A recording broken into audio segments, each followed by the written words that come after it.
All right, I said I wasn't using it, but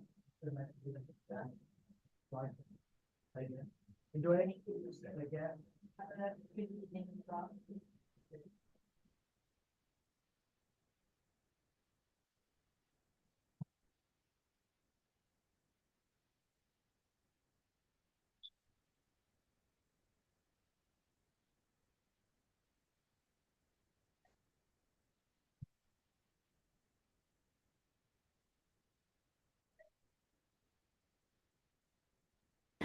Testing, testing, 1, 2, 3. Testing, testing, 1, 2, 3. Testing, testing, 1, 2, 3. Hello, hello, hello, hello.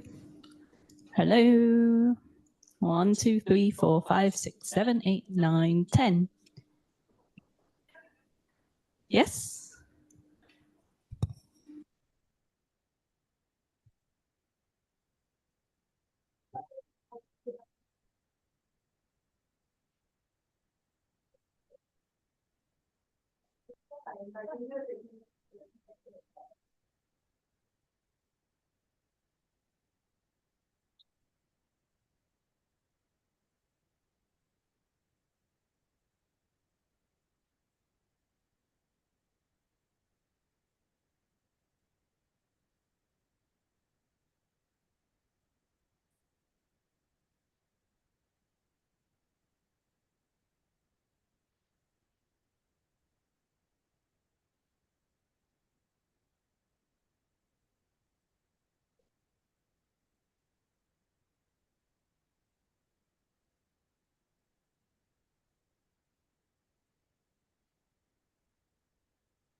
Tolis.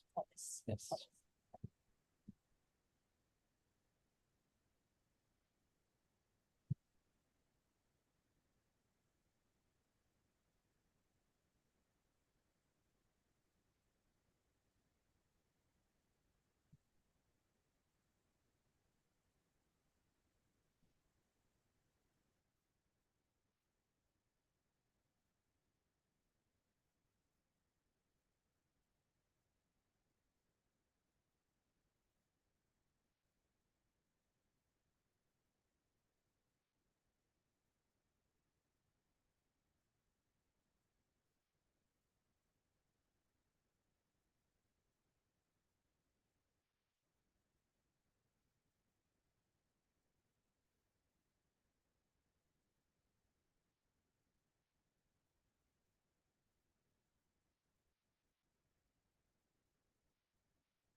Hello, come on in.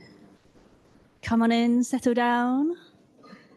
We're going to kick off now. All right. Welcome, everybody, to Cloud Native London. Thank you so much for joining us this evening. If you haven't been here before, we are a strong, open, diverse developer community dedicated to cloud native platform and technologies in London. Now in our 7th year, I believe, started this in 2017. I'm your host, Cheryl. I'm a senior director at Arm, where I work on strategy and ecosystem around Arm in the data center. But previously, I've worked for Google, Apple, and CNCF. Tonight, we have 3 talks on our agenda. The first one at 6:45 is Create More Dynamic NPC Experiences with Generative AI from Tolis. 7:15, How to Build a Conversational DevX Interface using RAG. That's from Mitch. Then we're going to take a break at 7:45. So you have 15 minutes to go finish whatever pizza and drinks and use the bathroom. Come back for 8 o'clock. 8 o'clock, Surya is going to tell us about migrating Kubernetes clusters from one provider to another. And then 8:30, we will wrap up and we will go downstairs and go out to the pub if you'd like to keep joining us for a couple more drinks and conversations. We're going to go to the Conductor, which is just outside. So if you go out the front door here, you see it right on the left. I bet the Conductor is always waiting for us. We are good customers of the Conductor, yes. They probably know us. Okay, HA Proxy is our sponsor. Do we have a, yes, here we go. Come and say hello. So say a few words. Thank you. Hi, everyone. Good evening. My name is Ewan. I'm from HA Proxy. You might already be familiar with it as an open source load balancer. And if you're not, well, there's a good chance it's already built into your Linux distro and you've never noticed it. HA Proxy Technologies is the company behind the project, and we're very pleased to sponsor Cloud Native London tonight. We think encouraging open source community is a really important part of our culture, so happy to do this. If you are familiar with HA Proxy as a load balancer, you might be wondering, why am I here? What have we got to do with Kubernetes and cloud native applications? Well, I'm very happy to say we do have a very broad platform covering both open source and enterprise products, doing things that you might be interested in, such as we do service discovery in our control plane, external load balancing, multi-cluster routing, ingress, security layers, and a lot more. If you do want to learn any more about that, feel free to grab me later. And I'm not sure, is my colleague Manuel here this evening? There is the very handsome man at the rear in the blue shirt, is also from HA Proxy. So if you just want to talk to someone from HA Proxy or learn more, do grab us. And finally, if you are at all interested in getting involved in the community, well, you can of course do that anytime, any place. But we also run events, and our next one is coming up June next year in San Francisco, HA Proxy Conf. Do come along if you're able to. It's a great chance to network, to learn from some of the biggest companies in the world about what they're doing. Last time we had Roblox, LinkedIn, SoundCloud, many more explaining what they're doing at the very cutting edge of scale. Great chance to meet people. So do come along if you're able. And if you have something interesting to talk about, feel free to submit a talk. I will be the one probably analyzing your requests. So, you know, feel free to reach out to me personally. That's all from me. Thank you, and I hope you have a very good evening tonight. Thank you, Ewan. Thank you. And thank you once again to HA Proxy for supporting us and supporting the community this evening. All right, time for a couple of questions about you. So if you've got your phone, please scan this QR code. You don't need to download anything, or go to this link, or cheryl.com/p. And we're going to do a couple of questions about yourself and a couple of questions from our speakers. All right. First question, is this your first time at Cloud Native London? So you should see a yes and no option. And looks like people figuring it out already, submitting answers. So the no's are, I think the no's have got in there first, but the yeses are also picking up. So about 30, 40%, first-timers. We also have people joining us on YouTube and on Twitch. So I'll give them a moment to join in as well to answer this. All right. Looks like numbers are starting to settle down. So sort of 35, 65. Amazing. Whether you're here for the first time or whether you're coming back, I'm very happy that you're here tonight. What is your job title? So your options are architect, application developer, backend developer, engineering manager, DevOps/platform engineer, security engineer, or anything else. Looks like people are DevOps platform starting to pick up. Just pick whatever's closest to what you do. A bunch of people saying other, but yeah, DevOps and platform engineers, I think, coming out strong tonight. Nice. All right. Let's keep moving on. First question. Are LLMs evil? LLMs evil? Yes, no, it depends. Ooh. Oh, I think there might be one more answer at the bottom. Oh, what are LLMs? Okay. This question comes from Tolis. So let's wait a moment, let people decide, let people figure it out. Maybe you want to start with this question. What are LLMs? I guess you answer it in your as part of your talk, right? Yeah. Hey everyone, Tolis. Yeah, I'm asking that because the community is divided, like with all this generative AI and how useful or not useful or evil is for development, for developers, for the society and all that. So yeah, just wanted to see your opinions. Oh, wait, what's your answer? It depends. Oh, okay. Oh, yeah. Looks like a lot of people say it depends. So we'll be interested to hear more about this. Next question. What aspect of the developer experience do you think is most important to improve today? Quick access to documentation and technical resources, the automation of repetitive tasks and deployments, or reducing complexity in platform and tool usage? Give people a few seconds to think about this one. Which aspect is most important? Right, where is Mitch? Oh, here. Okay. So looks like all of people are saying reducing complexity in platform and tool usage. Is this what you expected with this answer? Not really, because I think that all the stuff are very important, but it's a good result for my talk. Oh, okay. All right. Yeah, 65% saying complexity is the most challenging aspect. Looks like documentation resources not so challenging. All right. Third question. How long do you think it would take to migrate your Kubernetes cluster from one cloud provider to another? 1 day, 1 week, 1 month, 3 months, 6 months, 9 months, 1 year, 3 years? Panic when I retire. This is people. I wonder if people are changing their minds about this. I bet some people are like, oh, 1 month. Oh no, wait, maybe 3 months, maybe 1 year, maybe longer. Okay, Surya's question comes from you. I think the numbers are settling down. So what do you think? Were you expecting this sort of 1 month, 3 years? Yeah, I think I myself, when I did this project, I would have expected it to be done in 1 month, but I was surprised at how long it would took. I'll speak more about it. Okay. Very interesting to see. I'm very interested to hear. I love that clearly there are some people like 1 year, that seems like 3 years, 3 years, 3 years. Give me some more like space in my estimates. It's a very good idea. All right, wonderful. Thank you very much for joining in our live polling. Keep this open on your phone because we'll do Q&A with all our speakers as well. All right, I need a selfie for social media, so everybody stay put. Do you need a good camera? I need someone who's tall. It's really hard to get good.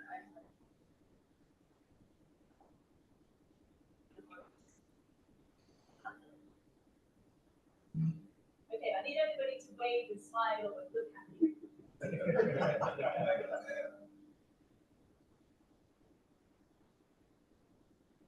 All waving, all waving.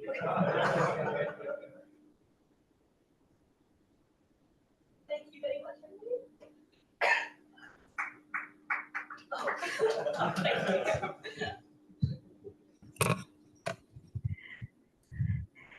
All right, cloudnativelun.com. If you would like to speak or sponsor or promote some of your own events at our meetup, go to this webpage and yeah, there's a form to fill in, and you can just let us know how you would like to participate. We are booked up for speaker slots for the next at least 5 months, I think. So we're probably talking March now for the next slots. So just plan ahead if you want to submit a talk. And that's it from me. I would now like to welcome our first speaker up to the stage. Round of applause, please, for Tolis.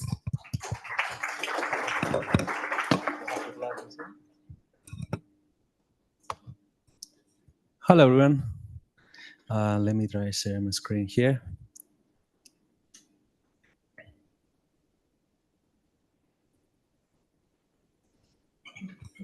Perfect. Okay. Oops. Yeah. Hello, everyone. I'm Tolis Christomanos. I'm a senior solutions architect at AWS for Games. So what are AWS for Games? It's an industry business unit which is dedicated to games customers.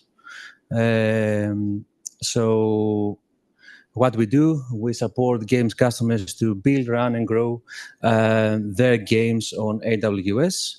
So we have things like cloud game development, we have game servers and game security, live operations, and game analytics, and lots of things under these categories.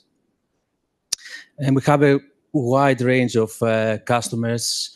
Myself, I'm dedicated to Epic Games, where I support them with solutions and all the infrastructure that they need for the projects.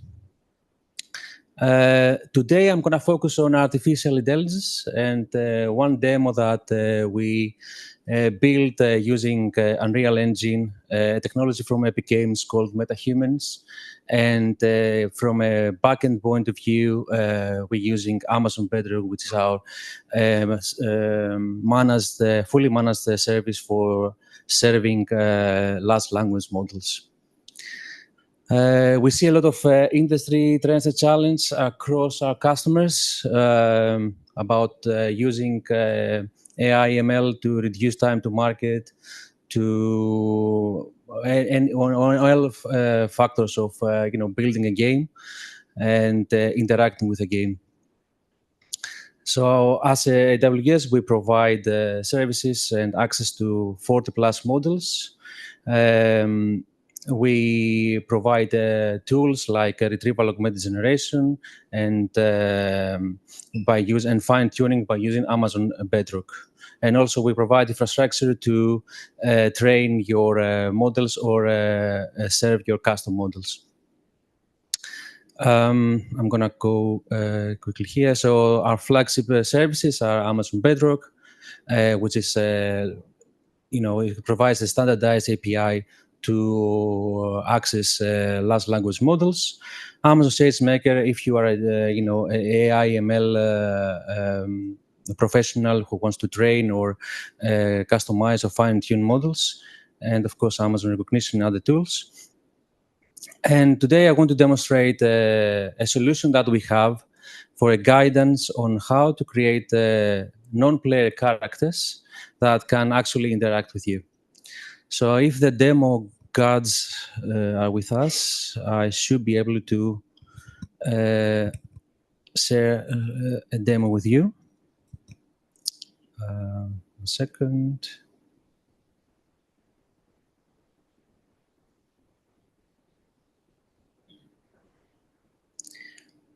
So I'm going to connect to a remote instance. Yes, so I'm trying to share the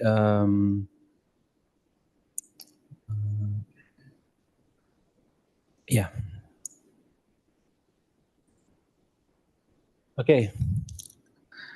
So what we see here, we are connecting to a remote EC2 instance that is running Unreal Engine. And you can see here a model of a metahuman. Metahumans is a way for Epic Games to create realistic 3D models. How it works, you actually go, this is real humans who can be scanned their face, and the face now actually can be fully rigged, so you can actually animate the face, and the whole mouth, eyes, and everything can actually be animated and fully rigged. So what we did here, we actually have two APIs. One that points to a regular fine-tuned large language model, and another one that points to a model that is using Retrieval-Augmented Generation.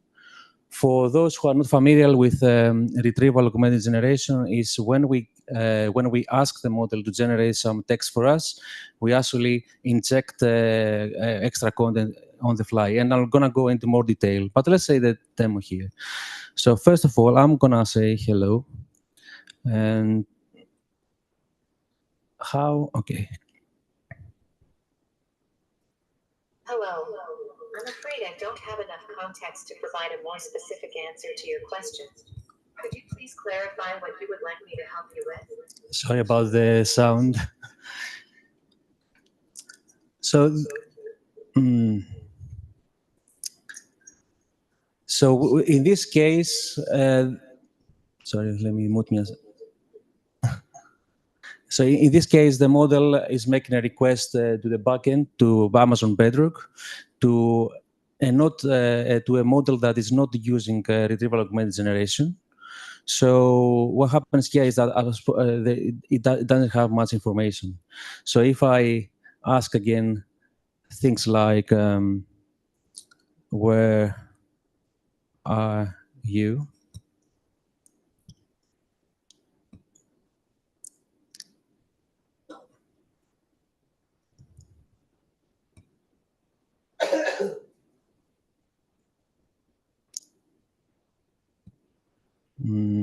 So I think I'm new. I don't know. I'm an AI assistant created by Anthropic.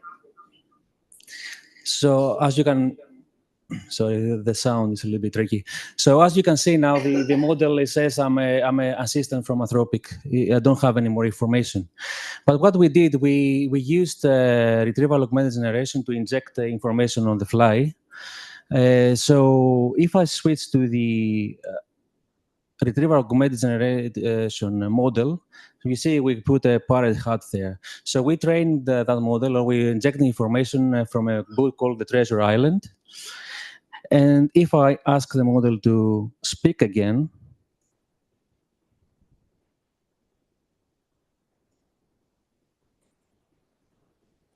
Ahoy, matey. By the powers, it seems I be standing on the sandy spit near the stockade on Skeleton Island.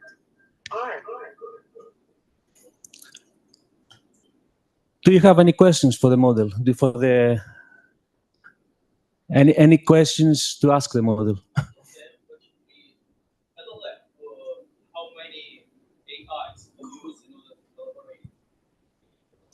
It's only one model at the moment, the Anthropic Claude 3.5 Sonnet. So it's only one API that is using Amazon Bedrock, our fully managed service, to make an inference to the model. But anyone has any question to the model, actually? Yeah. How to win the game? How? How to win the game? How to win the game?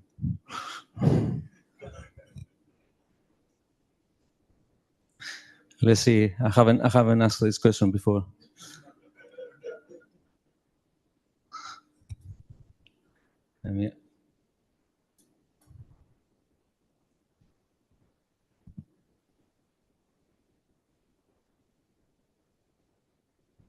Yeah, to win this perilous game of cat and mouse, I'd use cunning and guile to outwit the scurvy dog. Play defensive at first, tire the bilge-sucking swab out. When he drops his guard, strike hard and fast, then make your escape before he knows what's happened. But don't be getting greedy. Best to live and fight another day. Now where's me run? So as you can see here, we're trying to make the model speak with a parity way, and because it's a pirate from the book Treasure Island. But you could use any kind of extra context and to train the model to be whatever you like to be for your use cases. So what I'd like to do next is, if someone else has any questions for the model. How does? That she does.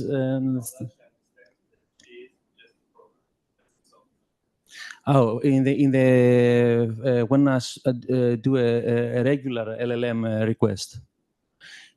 Yeah. Oh, that's the question. Sorry, my bad. Yeah, sorry. So let's go switch back. Like, do you understand if you are a robot or something like that?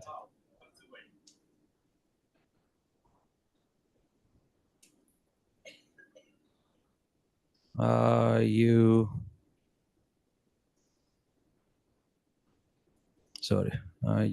a robot? Let's try, see.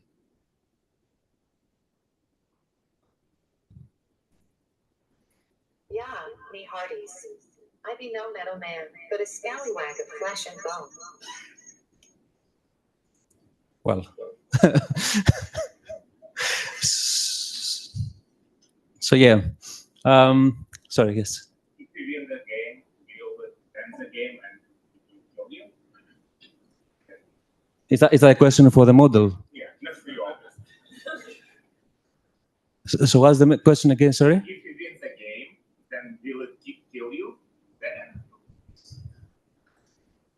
If you win the game.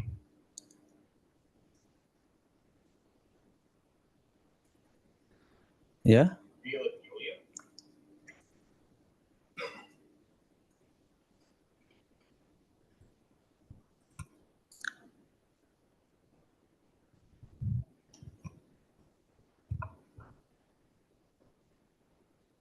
Yeah, if we win this here game, it won't be sending me to Davy Jones's locker. I be just a helpful pirate assistant, not someone you need to be worrying about. Let's keep sailing a straight course and focus on answering your questions, you scallywag.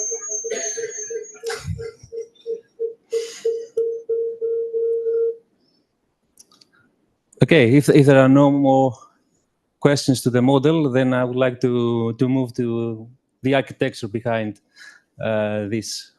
So yeah, so this is Unreal Engine, MetaHumans, client side. On the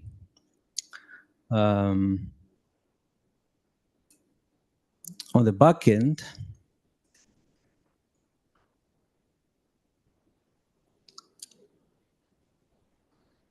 as we discussed, for this demo, for this solution, we're using a Retrieval-Augmented Generation, but there are different ways to interact with a large language model. You can do the simplest way is to do prompt engineering. So you just write some prompts to the model, which has been pre-trained. The Retrieval-Augmented Generation that we just demonstrated, you can fine-tune the model with this extra information if you want to have faster inference. And of course, the most expensive and more complex way is continued pre-training. So this is what's happening in the background. We have two APIs exposed to the Unreal Engine. One is using the fine-tuned model that up here that has been fine-tuned to believe that is a agent, a helper for our questions. Okay, and also it has been fine-tuned in order to reply with safe replies. So that doesn't have any profanity or anything like that. The second API, number 2, is actually exposing the Retrieval-Augmented Generation API that is calling Amazon Bedrock. For Retrieval-Augmented Generation and in AWS, we use the Amazon OpenSearch service. The process usually is you get the text from S3 for this in this case, but this is a fully cloud native serverless architecture. It's easy to scale and easy to adapt, and you can reuse that architecture in any other cloud providers if you like, with similar services. But in this case, for AWS, what we did, we have Amazon S3, where we store all the text from the book Treasure Island. And then we convert that text to embeddings, to numbers. And then we store these numbers into OpenSearch as vectors. And then we use AWS Lambda to make a query and find the relevant parts based on the prompt that you have sent to the model. This is the reason sometimes it takes a little bit longer to reply because it has to search into the vector database. We're looking into improvements of running the vector database in memory in a Lambda, or you can speed up actually the replies by fine-tuning the model. The model has been fine-tuned using Amazon SageMaker and a step functions workflow. So again, using Amazon S3, this is fully serverless. Amazon S3 events are triggering a SageMaker pipeline.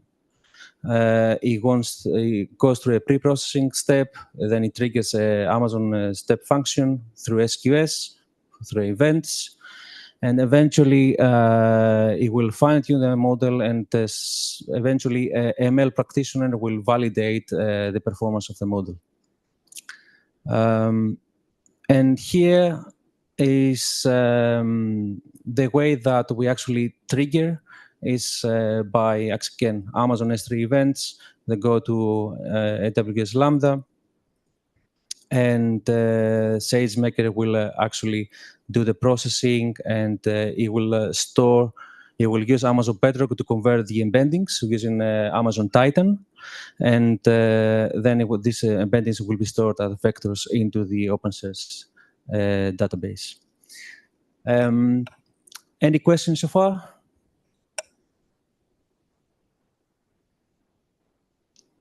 Okay. How am I doing from time?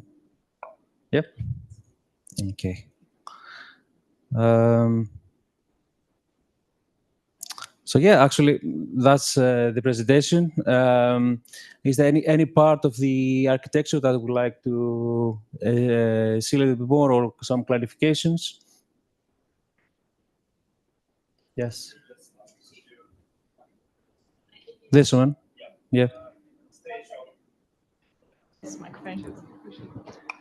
So in the stage of AWS step function workflow, why don't you use any QS like SQS or something like that in lower block where there is free lambdas?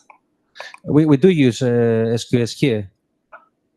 There is Amazon SQS, so there's going to be a message event will go from Amazon SageMaker to an SQS queue. Yeah. That will trigger a step functions workflow. So all three lambdas are triggered by SQS, or by SQS, yes. Yeah, lovely. Yes. All right. Thank you. Yes. And then the step function workflow, the state machine. We need to do these things not in parallel, but in sequence. So we have to use a state machine to fine-tune the model, and the results will go back to SageMaker, and then it will continue with a model evaluation and the model registration. Yeah. Thank you. I think we have some questions over there. Someone over. Can you catch this? Hi. Hello. Can you go back one slide, please? Yes. Now, I think there's one part of this architecture that seems important to me. I don't think you spoke about it, and that's the narrative writer on the right-hand side. Yes. What is that person doing in this architecture? So in this, very good point. Yes, I forgot to talk about the narrative writer. So the narrative writer are the people who will provide the lore of the game. So, and they will write everything about the story of the game, the characters, their personalities, how they interact, what they are afraid, what they are happy about, and that will give personalities to the actual LLM. So when you play in the game, they will react to this one. So we're working on a second iteration of this game where we're going to have 1,000 NPCs that freely interact with each other and they learn from each other. So everything that they generate, it will go back and store it into S3, and it will be used as a Retrieval-Augmented Generation to change. Like, for example, let's say in a game, there was a big attack in a village. That event will also be fed back to the Retrieval-Augmented Generation, back to the database as a vector, and then it will be used by all the NPCs to react to the event, for example. Hi. So you are using Amazon Open Search service here. Yes. So whether it is similar to what Elastic is having, or you are having your own? Yes. Yeah. So in case AWS and Elastic has been combined now, so there is no contradiction between. So is there a possibility to change to Elastic back, or Open Search will be reside? Yeah, you could do that by self-hosting, or you could find a different vector database. We have, for example, RDS Postgres can support vectors now, or you can have for faster in-memory in Lambdas databases. Okay. So yeah, but you can switch to anything you like that. This architecture can be adapted. How much data you are consuming per day in those databases now? Wow, for this demo? Not for demo, in actual cases, I'm asking. I need to check. I don't know that. So for this demo? For this demo, yeah. Minimal. Like I think we trained the models of 10 megabytes of data. Okay. Yeah. Okay. I have a question. So I know in some of the foundational models they have like stuff to like block like harmful or hateful speech, but in the context of a game, you might need to like kill a character or something. How do you get around that? So we do have, each model has embedded guardrails, so we call them, to avoid that, to stop it hallucinate. But for games, we inject and asking the model to actually to follow the lore of the game.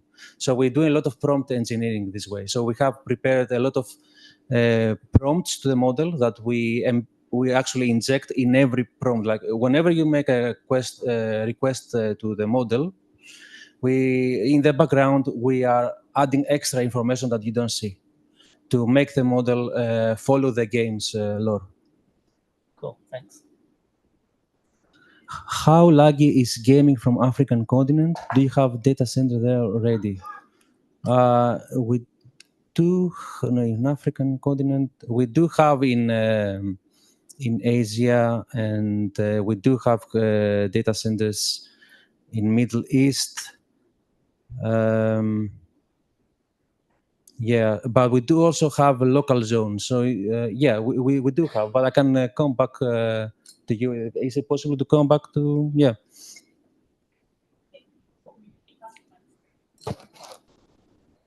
How do you avoid the out of scope questions? Like if I'm going to ask something like how much you are going to cost, I mean, either game or it could be a person, it could be like anything, like which is like not meant to be. So yes. How do you avoid these kind of questions? And does it aware from the reality? Like if you're saying like this is the architecture, so if I'm asking this question, so how you are going to are you going to enter it, or are you going to avoid it? So like does it know that? Yeah, so if you use Amazon Bedrock, there is something called Amazon Bedrock guardrails, and you can go to guardrails and say, like, provide the dictionary of questions or versions of the questions that you don't want to be answered. So then the model will say something like, sorry, I don't have information about this, or something like that. It will, you can dictate how to reply back. Okay. Does that answer your question, or? Not straight away, but maybe. But we can catch up later if you want to clarify. Yeah. Or shall we ask the bot? Second. Or shall we ask the bot? Well, you have to it's the trial and error. Like different LLMs have Can different we go back and behaviors. ask? You actually want to ask the. You're going to go back and ask model the. directly. I think we covered that, but yeah, we can go and ask. Yeah.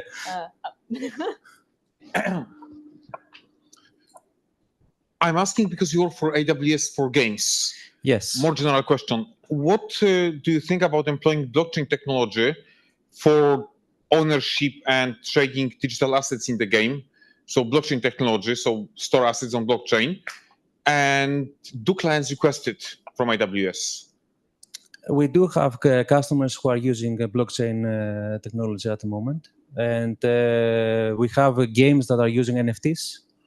So there was there's still a lot of interest, a lot of Web3 companies that they want to build Web3 games with NFTs and crypto. Yeah, so we still see interest, and we have customers who are using it, if that's the question. Yeah. What I mean is more like an every game, basically, which is, what I mean is like every game around has some assets, yes? Yes. So what I mean is every game, instead of writing their own code for storing the assets, basically using blockchain code and having their own blockchain for the game. Yes, we do have customers who are doing that at the moment. Usually there are customers who are building metaverse experiences where you can actually buy objects inside your metaverse, and this you can pay and you can share these objects using crypto technologies. Thank you. There is a. The mic is for the recording. Let's go this one. Okay. A quick one. Do you store history of the chat when user send different questions? Do you save them? For this demo, no, but you can do history as an improvement, because making inference to a model, it requires tokens. In AWS, you pay by the tokens you send, the tokens you get back. But for Amazon Bedrock, we charge per 1,000 tokens. Token, more or less, is ratio with text is like 0.7, the ratio between words and tokens. So you basically feed all so an improvement to that again and again? Yeah, so an improvement that you could do in this demo is to actually store the history and store the response of the model, so you don't make an inference to the model at a time and increase the cost. But for this demo, we don't have a history of a chat history, no. Okay, thank you. Thank you. Okay.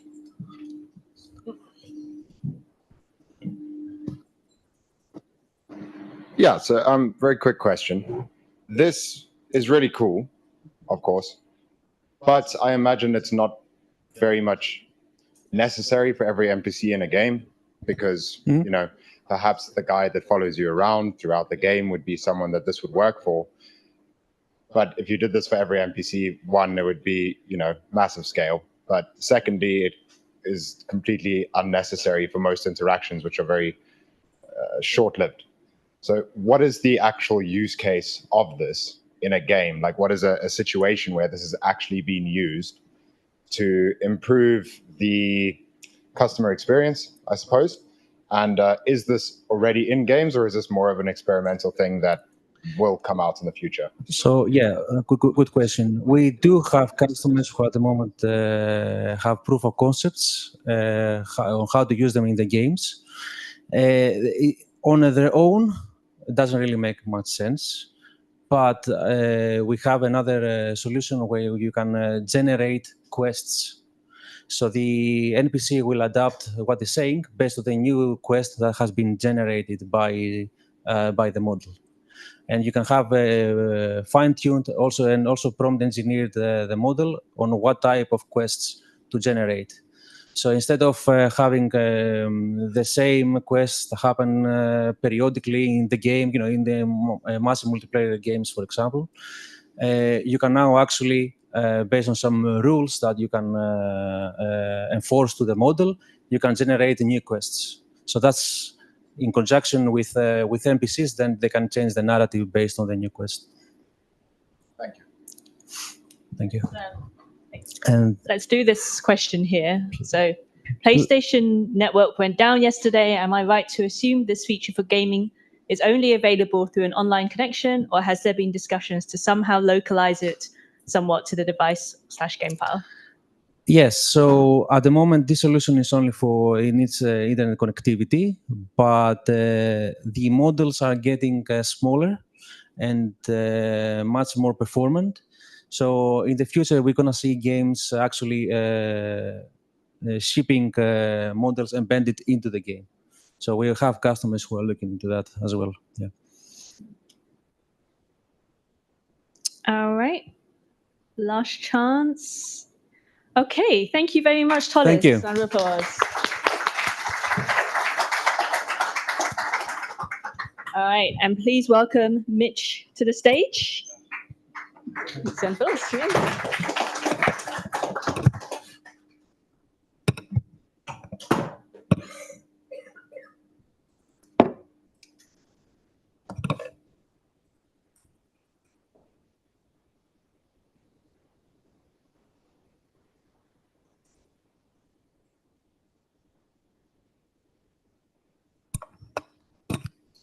Hi. Okay, I'm Michel, and it's a pleasure to be here. Before starting, of course, it's time to present myself. I'm Michel Murabito, but everyone call me Mitch. I'm a developer advocate at Mia Platform. How many of you know Mia Platform? Okay, not too much. At the end, we have a product to build an internal developer platform. It's very nice, and if you want, you can find any stuff in our website. Okay, I'm passionate about community, public speaking. In Italy, I had a community called Developers Life, and the goal of the community is help people to start in our path, become a developer, and so on. And I'm a NCNCF ambassador and a Dev Network board member. I work a lot with sustainability and open source. Okay, who know what is platform engineering? All of you, maybe? Like, come on, raise your hand. Okay, not all, a lot of people, but not totally. Okay, at the end, it's an approach to create scalable and self-service platform that can provide a lot of functionality for developer and ops. Okay, if we want to resume, at the end, we can say that platform engineering can help you to create automated and scalable platforms, help the developer to use this platform in a self-service mode, and it's a very important stuff also in this presentation. They simplify a lot the infrastructure management. For example, in the quiz we had at the beginning of this meetup, there is how many time do you need for change your infrastructure. With a good tool of platform engineering, maybe you can use just 5 minutes. Of course, adopt cloud-native technologies and improve the developer experience. Today, we talk a little bit about self-service and developer experience. Okay, if we want to summarize what we say before and a couple of advantages about the platform engineering, we can say that The platform engineering allows you to centralize all the information about your infrastructure from one side and one application from the other side. In the last years, you can also centralize the data part and also the monitoring and let me say all the ops stuff. Of course, the idea is enhance the automation because a developer need to have, for example, a new environment. They can go in the platform, click a button, and after a couple of seconds, they can have a new environment to do the test, run new feature, work with stuff. This kind of functionality can improve the efficiency because, of course, you don't need to ask to the DevOps team and wait maybe one day or a couple of days for have your new environment, and it's great because you can remove all the bottleneck. And all this stuff made by self-service. When we say about self-service, we say about have a user interface like a web application or maybe a command line interface and so on. The goal is to simplify all the stuff and improve the quality, because when a developer needs to create a new environment, just for example, you can put in this environment and in the pipeline to build and deploy the application, all the control, test, and all the stuff that you want to do, like BOM or this kind of. Okay, just a couple of examples because the topic is not platform engineering, but at the end we talk again about RAG and about how to use RAG in a platform engineering context. But just a couple of examples. Developers can create new environment in a few clicks without writing to the DevOps team. Or a developer can test a new feature in isolated environments and easily integrate them with their work. Or every environment created automatically follows security policies and so on. Or the platform can scale and adjust themselves in real time during the traffic spikes. Okay, it's a couple of examples that what the platform engineering can do. Now we return to talk about AI and RAG. We saw a very good introduction, but I want just to put a definition. And at the end, RAG, it's a technique that combines large language model with the ability to retrieve information with the context in real time. That means that we have a LLM somewhere.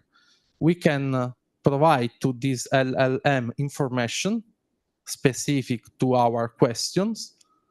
And after that, we can have an answer more accurate. Of course, we need a LLM, we need external resources, all this stuff, it's real time. And the idea and the goal that this kind of technique resolve is generate more accurate responses.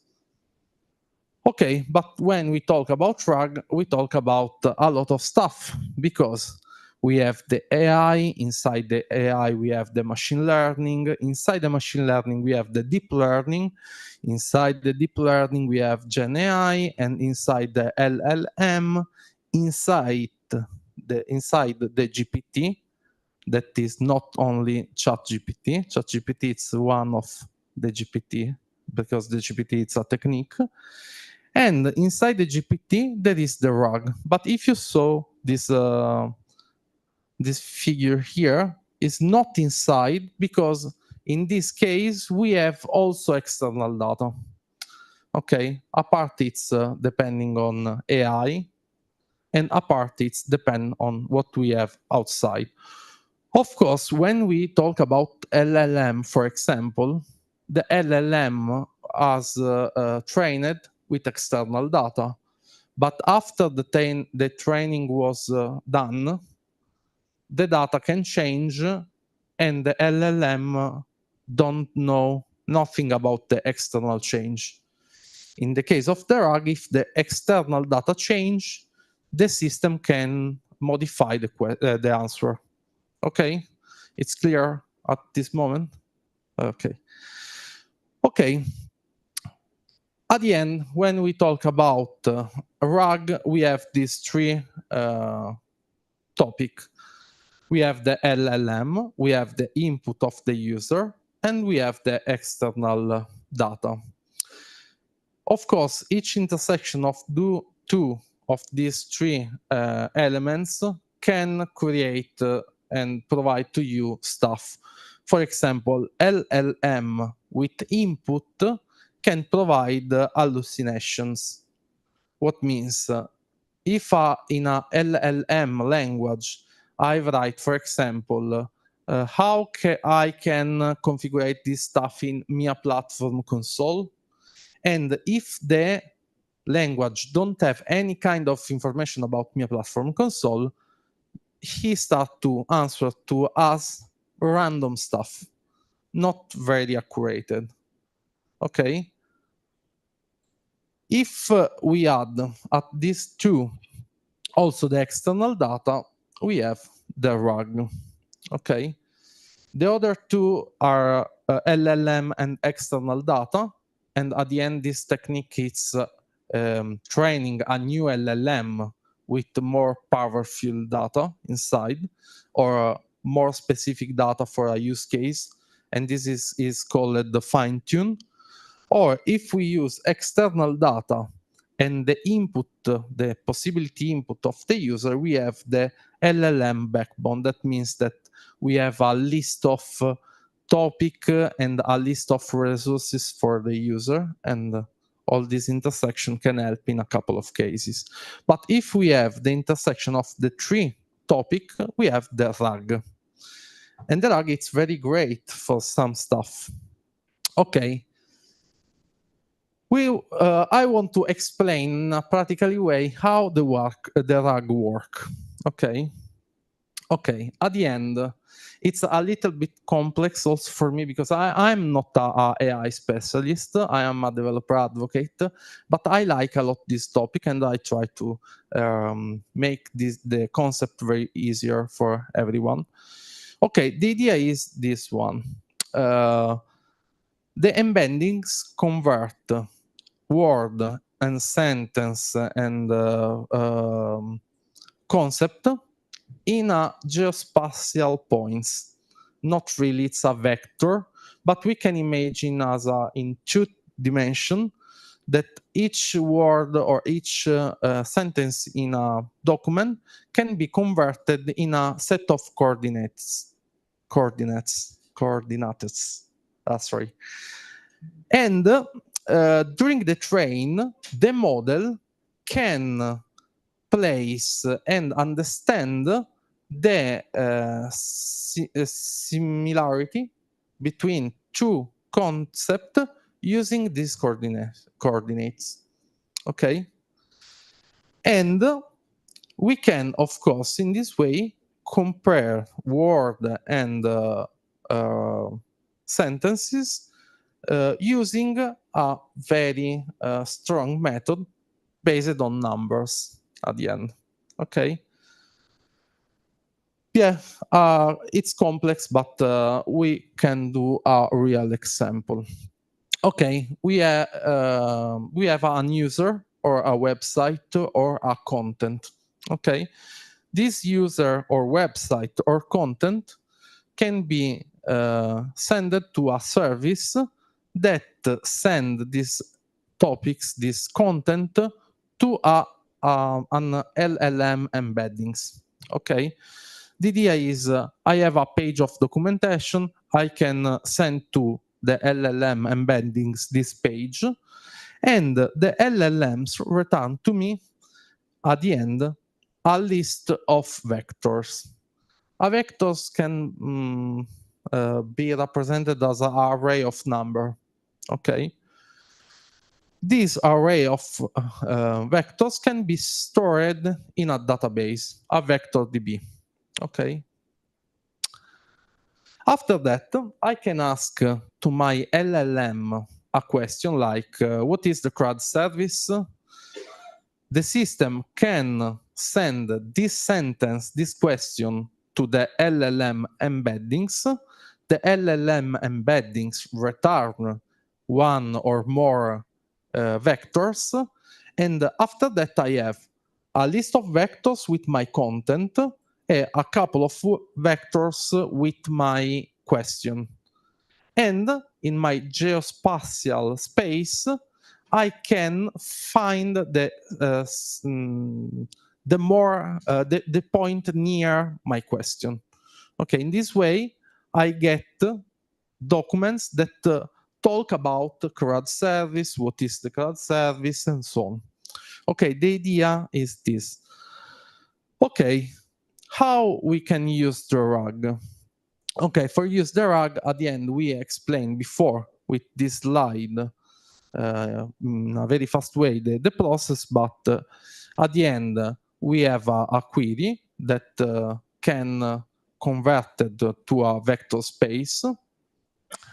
I can use this vector space to search in my vector DB, and after that, I can use the result from my vector DB to get content related to my question to provide them to my LLM.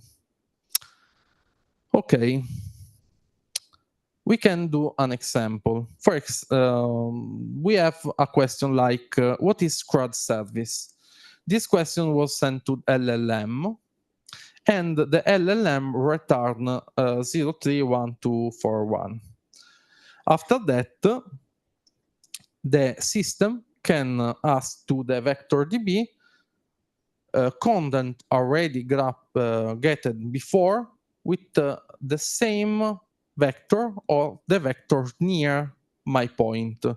And here return, for example, in this case, 3 documents. The CRUD service is a plugin that helps you to blah, blah, blah. You can use CRUD to blah, blah, blah. And CRUD can be created using blah, blah, blah. Okay. These 3 documents can be sent to our LLM with the question at this point. We can create a new prompt to my LLM where I can see, give this document, the CRUD is a service that blah, blah, blah. You can use CRUD to blah, blah, blah. CRUD can be created, blah, blah, blah. Answer the following question, what is the CRUD service? And I put all this information in my prompt.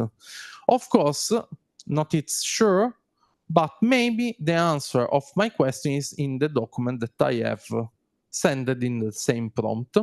And for LLM, it's very fast and easier. Find a good solution to that. Okay, we want to present you to open source repository that you can find on GitHub inside the MIA platform organization, are completely open source. You can use it for do tests on try stuff. And at the end, we have 2 templates. The first one is the core template, and it's called the AI RAG template. The second one is just a front end to use the LLM, and it's called the AI RAG template chat. Okay, this kind of plugin work in this way. At the end, it's the same, just a couple of stuff change a little bit. Okay, as a user, I can send a request via API to say to the AI RAG template to scrape a website with a documentation or content, and from that create vector. Okay, at the end, the AI RAG template try to navigate the website, get the content, send this content to OpenAI. I used OpenAI, but you can use other LLM to the embeddings. The embeddings return to my service a list of vector, and I store this list of vector inside a MongoDB vector DB. Okay. created on Atlas. And this is the iteration to create my vector contents. If I want to ask, okay, we can start doing that because there is a delay for create all the vector and so on. At the end, with Docker, I run this Docker container. You find all the file to create a Docker container inside the repository. And when you run your Docker container, you can navigate on this link, localhost apport and /docs. And here you can find at the end a Swagger with a couple of API. In my case, I want to use this one, embedding generate, and I can try it out. And this API get 2 parameters. The first one is the URL. I can use the Mia platform website. I get this URL. And the second parameter, it's a filter path. At the end means that if the path of, because it's a scraper, it starts to navigate the website, okay? If the path it's like this, he continues the navigation. In the other case, he don't navigate more, because the idea is if without any kind of filter, we start to create Google, but in my machine, it's not a good stuff. In this case, I can just navigate the marketplace section. It's fine, and I can execute this API. If I return on my Docker machine, I start to say that he start to navigate the marketplace section in the Mia platform documentation, and he start to get the content and create vector. By the way, the vector is inside this MongoDB Atlas cluster. If I refresh, now there is a database called RAG with a collection called RAG. Sorry for the fantasy. And inside this collection, I have text and my vector. Okay, for example, in this case, this is the text. This is my vector list. Okay. Now we leave it a couple of minutes that complete the procedure. Okay, after what we saw the chatbot, because the more easier example is create a chatbot with this kind of example. How work the chatbot? I need to run another application. It's a front-end application. This front-end application is called AI RAG template chat. I can write like ChatGPT a question, and he try to connect with the AI RAG template, use all the RAG system, and after that he asks to OpenAI the answer. Okay, the idea is from the user to the front-end application. After that, my Docker image, the Docker image asks to OpenAI to convert my question in a vector, and after that, when the vector are returned to my container, he used the vector to search on MongoDB all the similar documents, and after that, with the documents and my question, ask again to OpenAI to solve my question. Okay? Okay. Just to check if the application is up and running. I think yes. Okay. Okay, embedding generation completed. Here, I can navigate to my other application. It's in localhost 3001, and I have the chatbot. I can ask, for example, Oops. What is the mia? Oh. What is the mia platform CRUD service? Okay. He start to think about that, and he answer at the end the CRUD service is a very easier service. The CRUD service is a service that allows users to create, remove, update, and delete data in a database. During the process creation, if I return to the log, here I can saw that there is a request that arrive at the system, and my microservices get these 3 documents from MongoDB to return it to the system to create my answer. Of course, all the stuff are can be configured, because I can,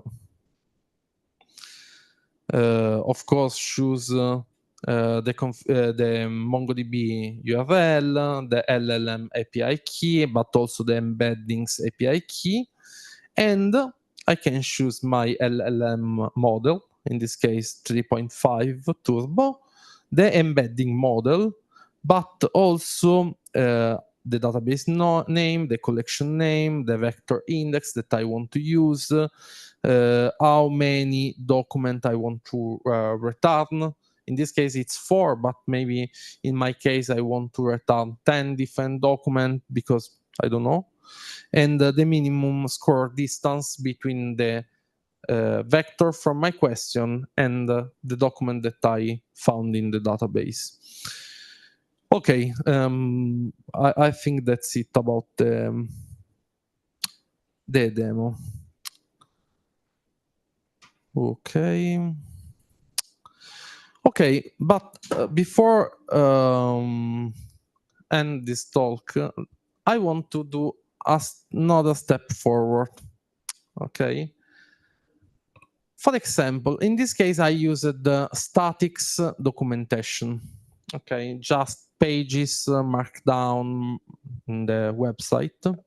But what happens if in the vector store I put also information about my platform, like configurations, like which kind of microservices are already enabled in the platform, or information about architectural and feature stuff, or about my application, like dashboard configurations, or about the data that my platform manage, or it's the best one, logs and error.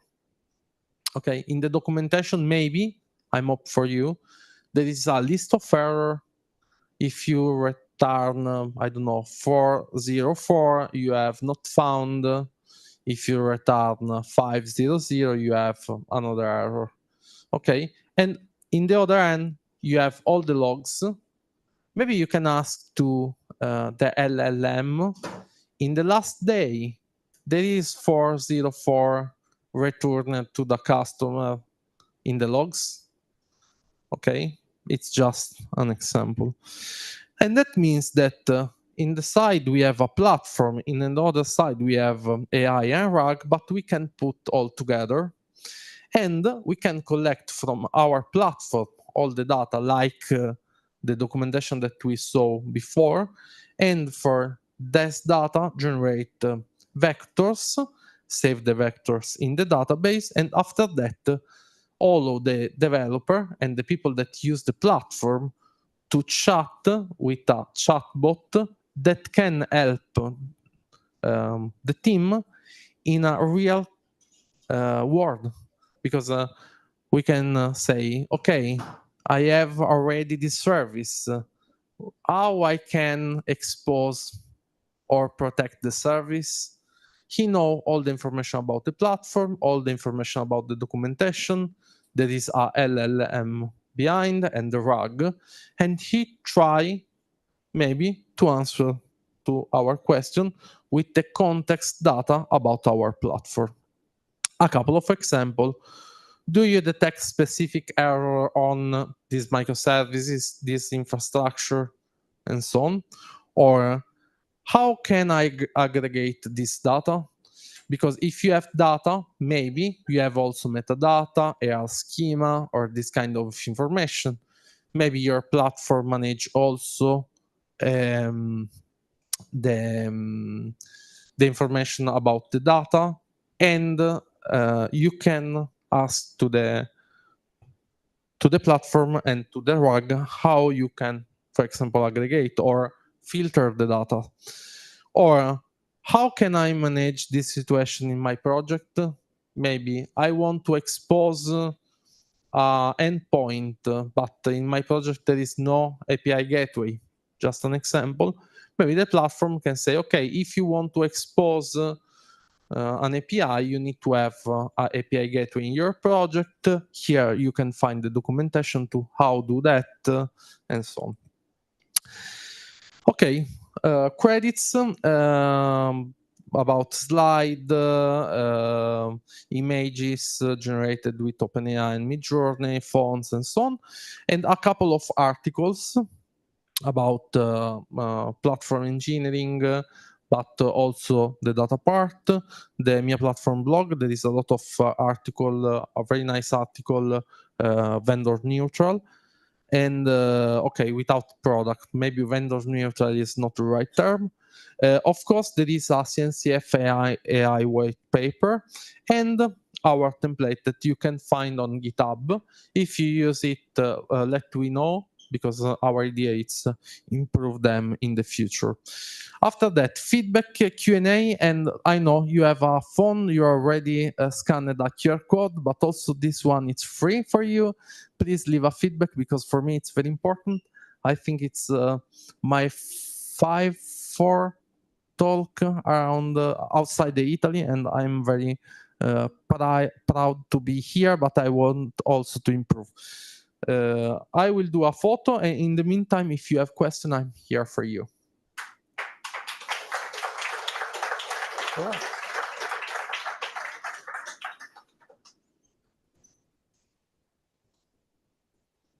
No questions? Yeah.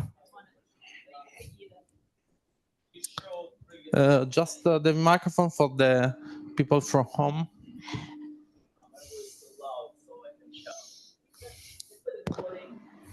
Hi. You showed previously the RAG templates on GitHub. Mm-hmm. Can it be used for any as the basic structure to create any program, any coding with this RAG, or it just like sample? Like, No, you it's can't use for anything. it work. Of course, is not it work at this moment only with ChatGPT and MongoDB as a vector DB, but it work very well. This is its real. So it can be adaptable to another. Yeah, of course. Because when you start it, you can find here. Oh, come on. You can find here the API. I put in this case Mia Platform documentation, but you can put any kind of stuff that you want. And after that, you work with web without any kind of effort. If you don't want to grab web information, you can get it and put it in another way, but you can read the code and do that by yourself. Right, so that basically asks my question. Let's say I wanted to put relational data into this model. Is there any built-in way in the current template to do that, or is it purely take it and adapt it to your use case? Okay, this template, it's the first version of our AI bot. We call it Mia Assistant that provide help to the platform engineering team that use our product. And at the end, it's just the first version, that one that use just the documentation. But I'm not sure in the future, maybe we can release other stuff. Thank you. All right, we are out of time. So round of applause, please, for Mitch. Thank you.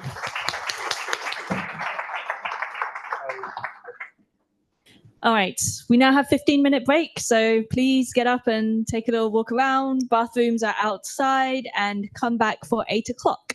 Thank you. Good job. Very nice. Very well done. Thank you. I'm very Yes, happy. sir. I'm Yeah. very shy at the beginning. I need to improve more with my English, and I'm afraid about that. But I know that the people can understand me. Yeah. But in the beginning, it's too It's much hard. for me. Yeah. It's hard. No, I understand.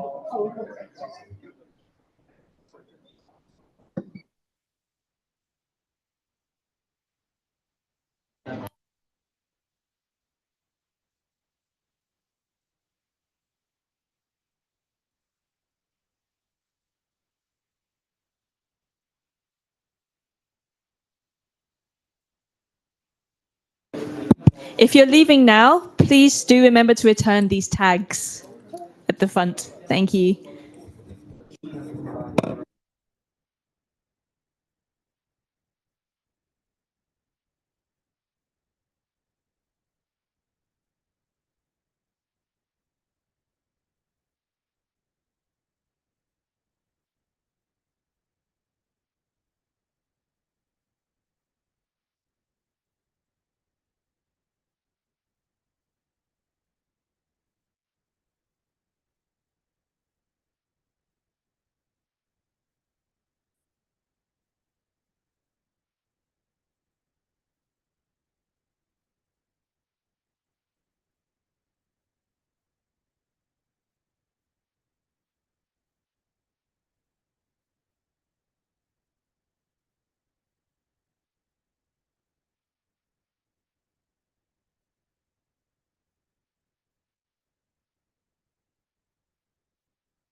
with different prompts and different drugs.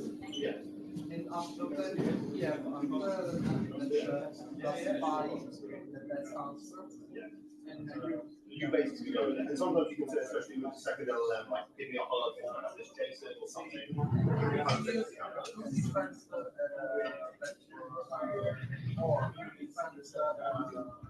Hi, come on in, everybody. We're about to get started again with our third talk.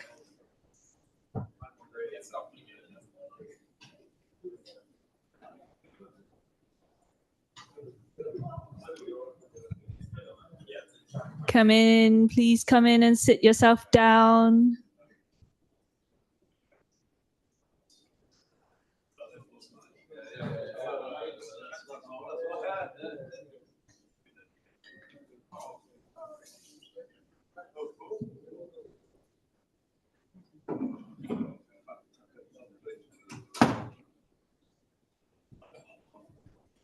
Okay.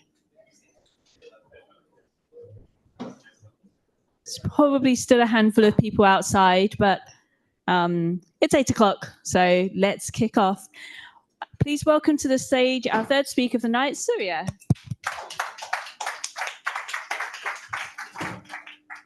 Hi, everyone. I am here to present about how we migrated the Kubernetes cluster from one provider to another at TrueLayer. So about me, I am Surya. I work for platform engineering at TrueLayer, and we all know what platform engineering from our previous talk.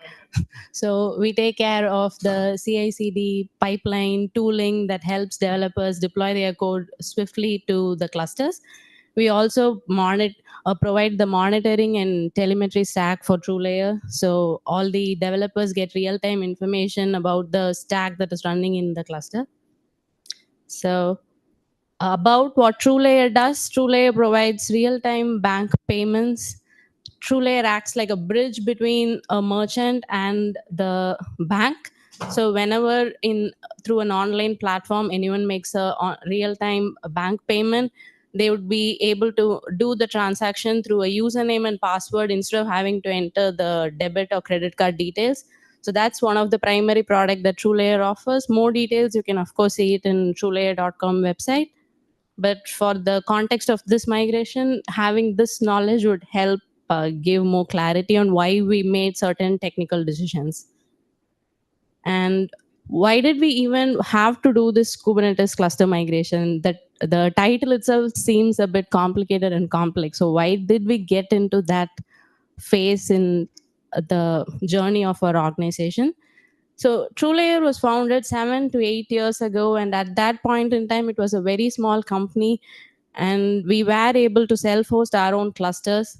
But over the course of this year, the number of applications that we run increased, and self-hosting the clusters proved to be a pain point, especially when we had to do Kubernetes version migration. We ran into a lot of trouble, and in our old cluster, we were running a very outdated Kubernetes version. So we had certain problems self-hosting the cluster.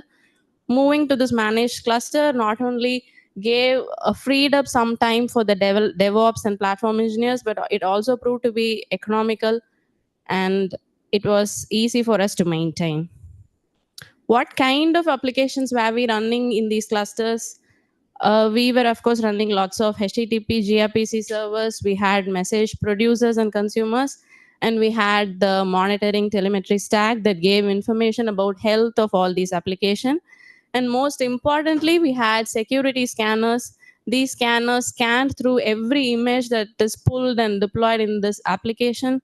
Security is of utmost concern to us because we deal with real-time bank transactions.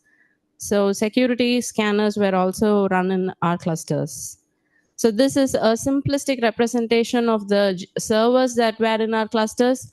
Only the servers lived inside of the cluster. The servers may or may not connect with some persistent storage. All these storages were outside of the cluster. So throughout the scope of this Kubernetes cluster migration, we were only migrating the server. We were not migrating any kind of databases or storage. Likewise, with respect to message producer and consumer, we had lots of producers and consumers that lived inside of the cluster, but the message queue lived outside of the cluster. And again, throughout the scope of this migration, we were not dealing with the message queue migration. We were only migrating applications from one cluster to another. And what was the scale of these applications running in the cluster? At the time of migration, when we started this migration, we had around 300 deployments in our production cluster. So in my opinion, I would consider this to be like a medium scale cluster because it was in the order of hundreds and not in thousands.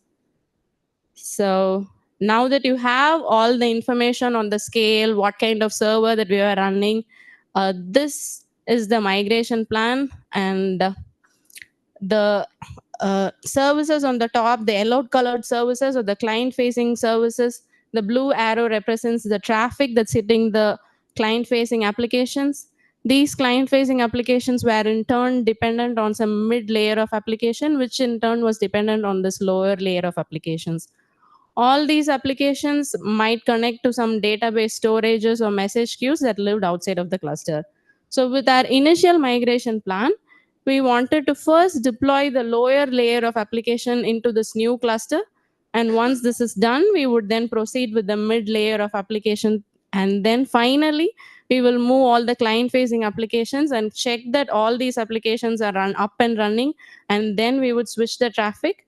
After this is done, we would undeploy all the applications from our old cluster. And of course, later on, we'll take the cluster down. So this was the plan. So now that you know all these details, will your answer to the question still be the same? How long do you think it took for us to migrate this cluster with this plan? Can we have like a quick show of hands maybe?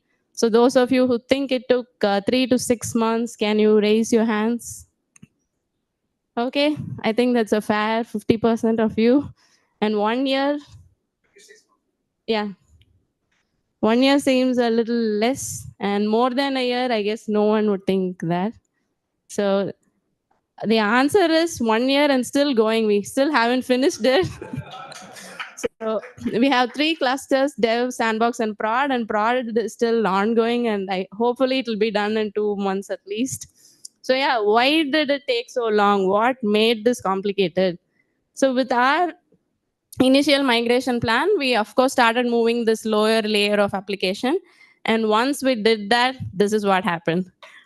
All the application went into crash loop backup for no reason. It should have been running well. And when we dig deeper into it, and we realized that the problem was, of course, dependencies. Coming up with this clean dependency chart was impractical. We had cyclic dependencies.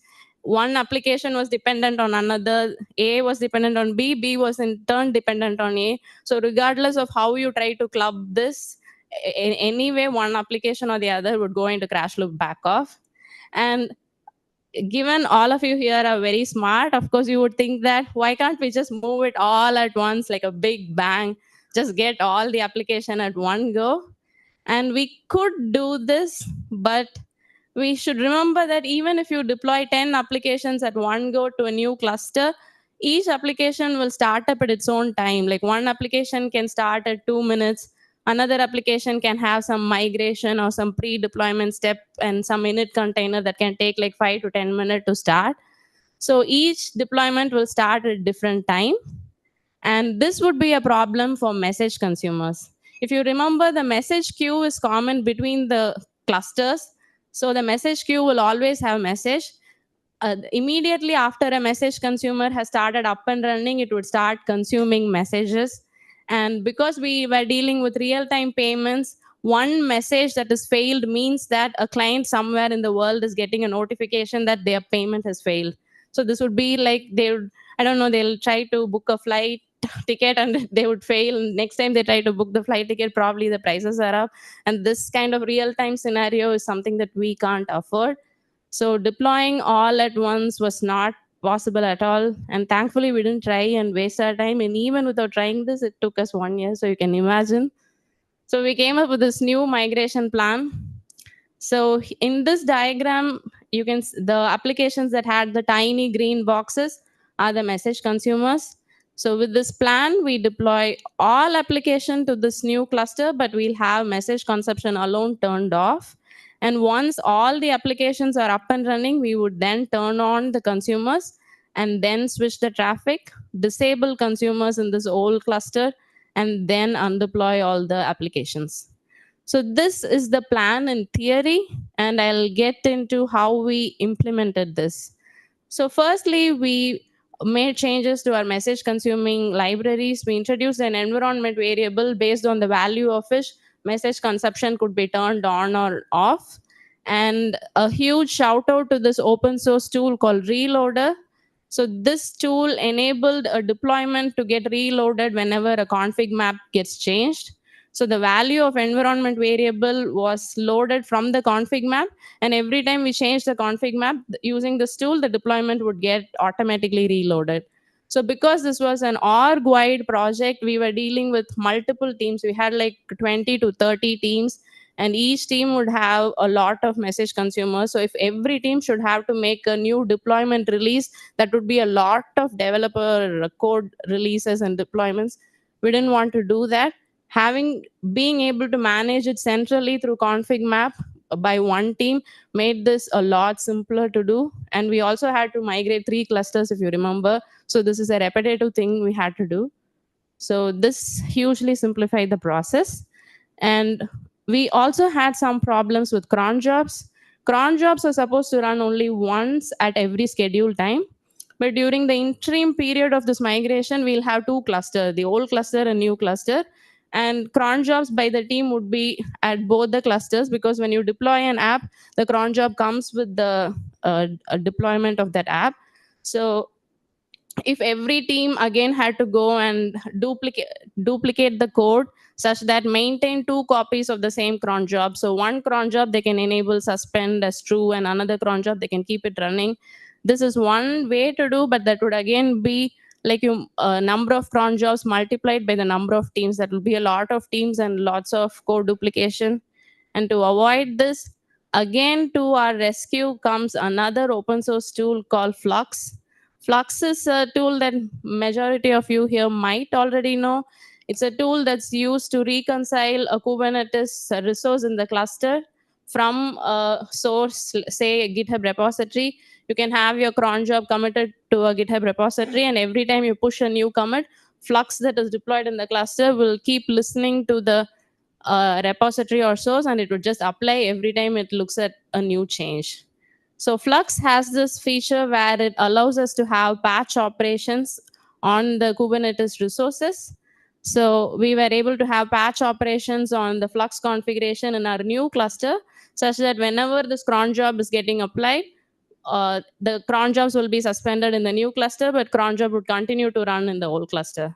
So problem 2 of cron jobs also were solved by this open source tool. And as a quick summary of the steps that we did, we added the logic to toggle message consumption. We deployed all the application to the new cluster with cron job suspended, and we checked the logs, traces, and ensured that things are good.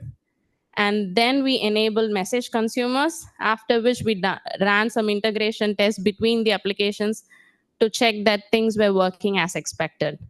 At this point in time, we were pretty confident. We wanted to switch the traffic, expose the client traffic to this new cluster. So, and we did switch the traffic eventually, at least for the dev cluster. And initially we were all happy. We were all like joyful and jubilant. Things were going well. But as you might expect, within 20 minutes, the entire cluster came crashing down for no reason. Like in the logs or in our alerts, there was nothing wrong, but just the nodes were unstable. Because the nodes were unstable, pods were failing to get scheduled to the nodes.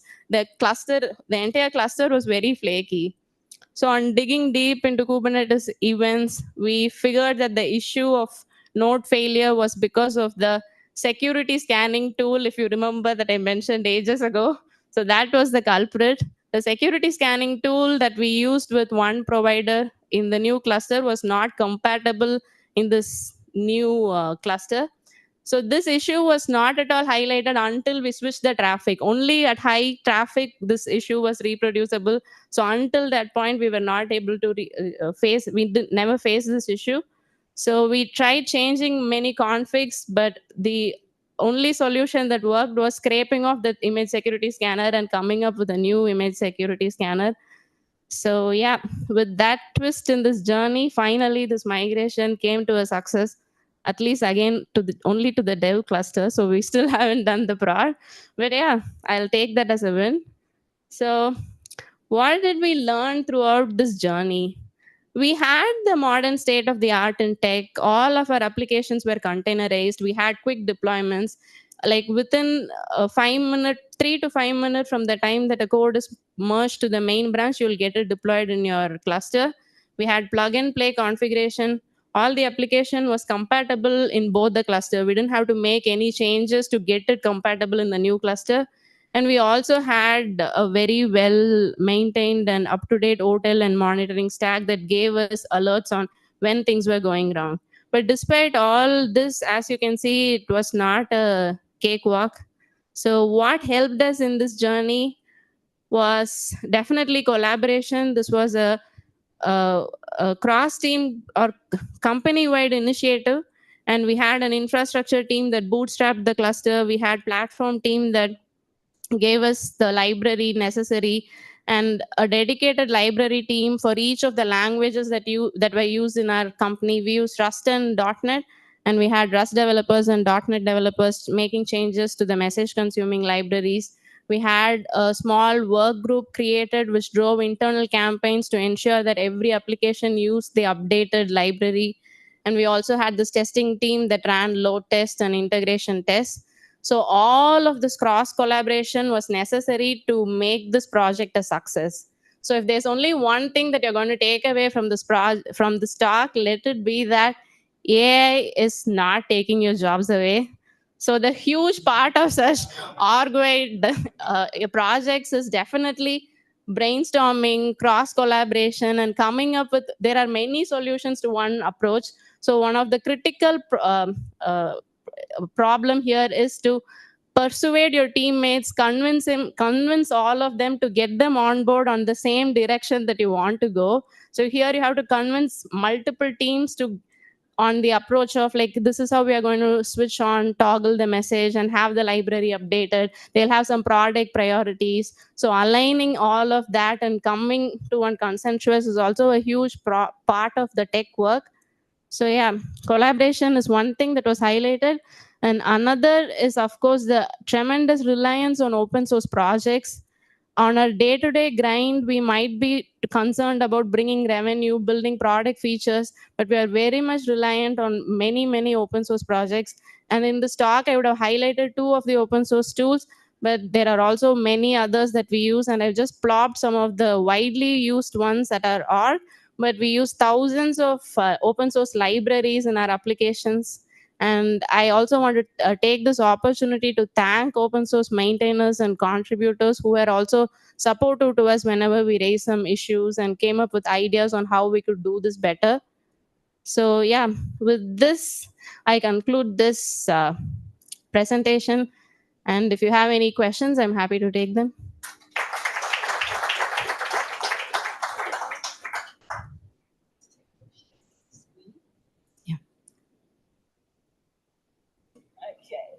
We have a question already. Yeah. What factors were taken into account in designing which provider to move to the cloud? Would you say compatibility from your existing on-prem infrastructure is important in your decision in hindsight, or it's best to adapt to the new provider?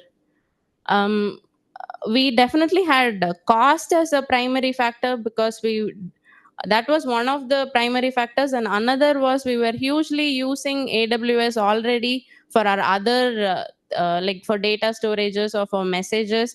So we wanted to move more on AWS provided tools. So the second provider that we chose was EKS, which was the managed Kubernetes service provided by AWS. And we didn't really have any compatibility issue. So we didn't have to think too much about the compatibility between the 2 providers. And I think I saw you first. And then come. Thank you very much. Now, thank you very much for your talk. That was quite highlighting, quite yeah, thank you. absorbing. Yes. Now, did I hear you correctly when you said that when you were migration, in the precipice of migration, you only considered the Kubernetes nodes rather than the volume, persistent volume storage? Yeah, yeah. I think that was a mistake. In my personal opinion, that was a mistake. Because if you were using an agent within the clusters itself, the probes, especially Calico, will be looking for the connections between the clusters and the volume storage. And that's probably why everything went into the air when you started migrated. But we didn't really have storage in the cluster. We always hosted storage through other managed services like RDS or Aurora, and they were maintained by AWS outside of the cluster. So that wasn't really an option for us. It was not like that is how we wanted it to be. That came in course of time in how the company evolved. Well, Kubernetes, if you look at the original design, architectural design of Kubernetes, it never really incorporated storage as a basic device, part of the architecture. That was a bolt-on through persistent volumes. Now, applications running through APIs, especially, will be looking for that connection. And if they don't see it, they start complaining. They start returning error messages. And probably that's why I suspect you were using Calico from Tiger at some point as a monitoring tool.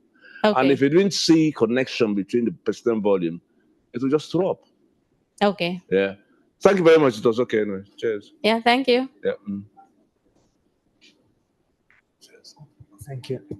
Thank you for the talk. It was really interesting. And I've noticed that all the problems that you enlisted here were like mostly on the dependencies, so application architecture and some security scanners. But what about some internal Kubernetes incompatibilities, or maybe like the version, because we were migrating applications from different Kubernetes versions, we had previously, before even we migrated, we used certain open source tools. Again, one such tool called kubeconfirm, which we can run on all the Kubernetes resources that we ran it on the CI. So every time people deploy their application in the CI, if the Kubernetes resource is not compliant with this updated version, the CI itself will fail. So we were checking that as part of the CI itself. Got it. Thank you. Yeah. Yeah, maybe I could have included that open source tool too. Thanks very much. Great talk. Thank you. Did you consider a multi-cloud architecture at any point in your journey? What? Multi-cloud. So using more than one cloud, more than one provider. Oh, no, we didn't. Okay. No, because we've just done the same things. We've moved to multiple clouds. No, we didn't. I think this complexity itself is more than enough for us. Well, the top question is Journey to Pod part of another talk of yours? Thank you. I'll take that as a compliment. But yeah, I'll do another talk if that's the intent. Yeah, come back and do the Journey to Pod. Yeah. Thanks for the talk. It was nice. We did similar things. Actually, we are doing one. So maybe two things. We did one thing, migration from one data source to other. We developed it, I think, 3 months at least. And how we did a switchover, which was going without any problem, but we did a lot of testing. So it was some transaction data. And we did switching based on time.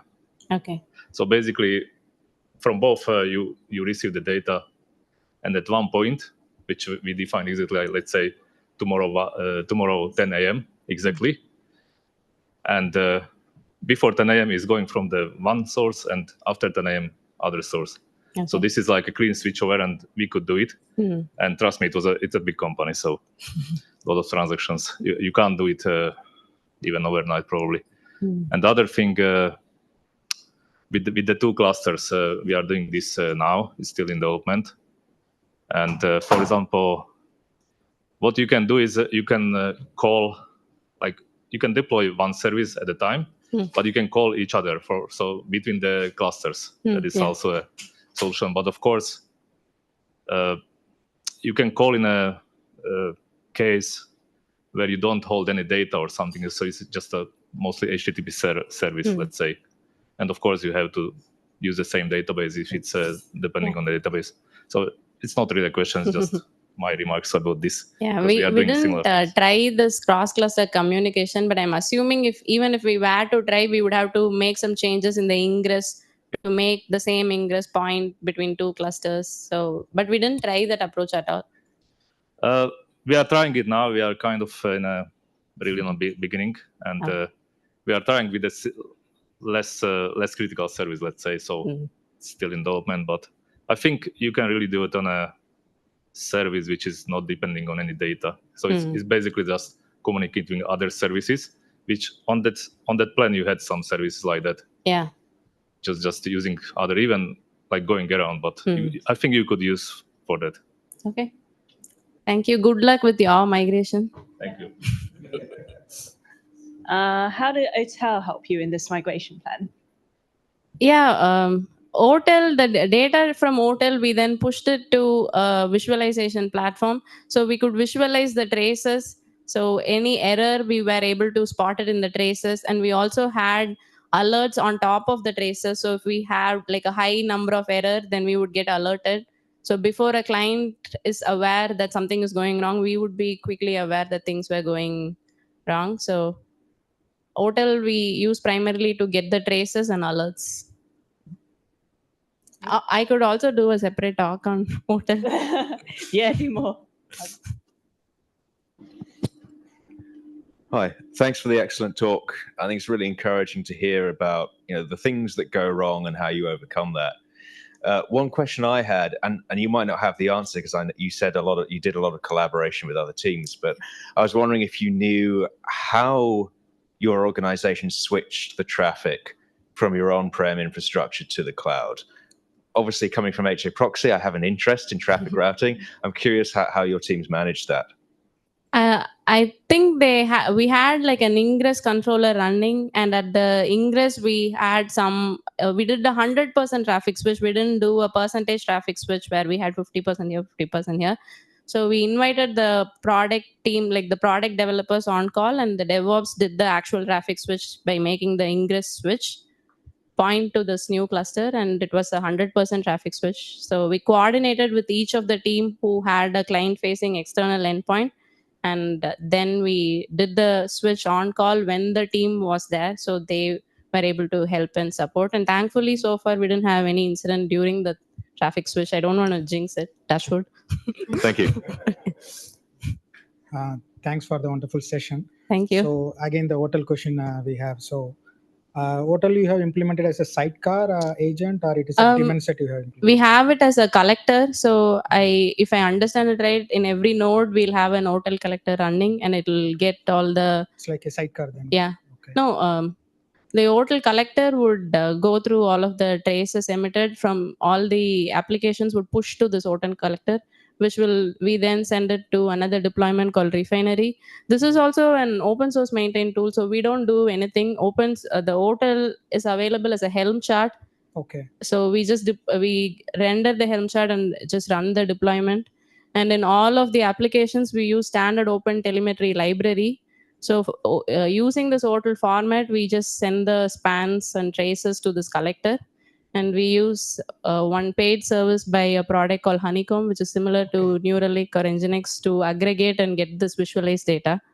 Okay. But the majority of the thing that we maintained at the deployment of OTel is all by open source deployments. We just use the Helm chart to render and get it in the cluster.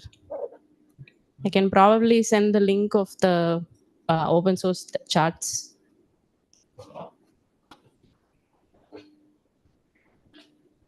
Okay. I think that is it for questions. So thank you very much. Thank you. Okay. And that is it from us tonight as well. Thank you very, very much for coming along. We'll be back again on the first Wednesday of every month. So if you want to join us at the pub, then we'll go down to the conductor. It's just out the front door on your left. Please remember to return your key fobs as you head out. And otherwise, have a good night. See you next time.